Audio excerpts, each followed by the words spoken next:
Do you experience discomfort while doing something like a hands and knees breathing drill? Here are a few different options as you get started in this position if you're experiencing pain or it just doesn't feel right in your body. The first thing is similar to a push-up, we can actually elevate the hands. So instead of being all the way down on the ground, we can actually bring the earth closer to us, and essentially we're just offloading a little bit of the upper body while we're in this position. And be cognizant that you don't lock out at the elbows. Keep the elbows soft, but keep that push through. The second thing is you can actually offset it. So I'm gonna, in this case, put my hand on the foam pad on the left, right hand on the ground, and breathe in this position, which will allow me to breathe into kind of different segments of the rib cage, especially if like one side is tighter than the other. Another common thing is wrist discomfort. So when we're all in this all fours position, you can see I'm kind of like forward and maybe putting a lot of pressure on the wrist. So in this case, I can use wedges, which sometimes we use for squats or different exercises, and I can place my hands on the wedges, which just takes a little bit of pressure off the wrist. Also being cognizant that when you are in this more elevated, you're not rounding through the upper back. If you don't have wedges, you can use kind of like a rolled up yoga mat, a towel, and then if you can also experiment with holding 2 dumbbells in this position as well, just being cognizant that this is kind of changing the position at the shoulder. So play around with what feels best to you.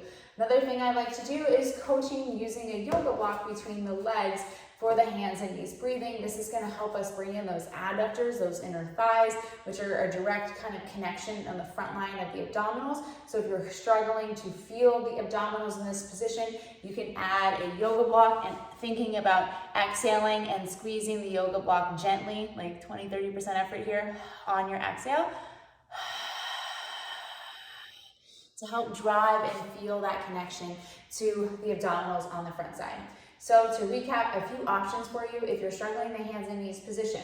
One is place your hands on an elevated surface, just to bring the ground closer to you. The second thing is to think about offsetting it to kind of drive expansion to different sticky parts of the rib cage, which might help as you try and breathe and if you're feeling really tight and compressed. The next one is wrist discomfort. You can use a wedge.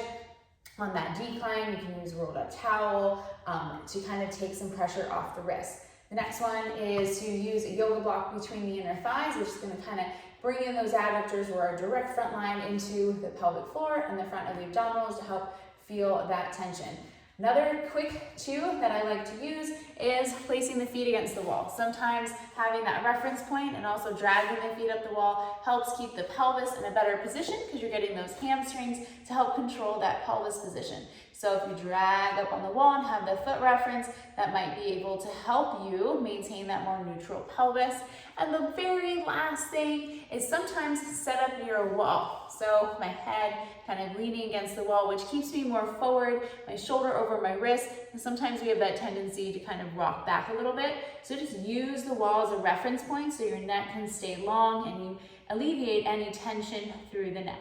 So hopefully these tips help as you navigate the hands and knees breathing position, and let me know if you have any questions.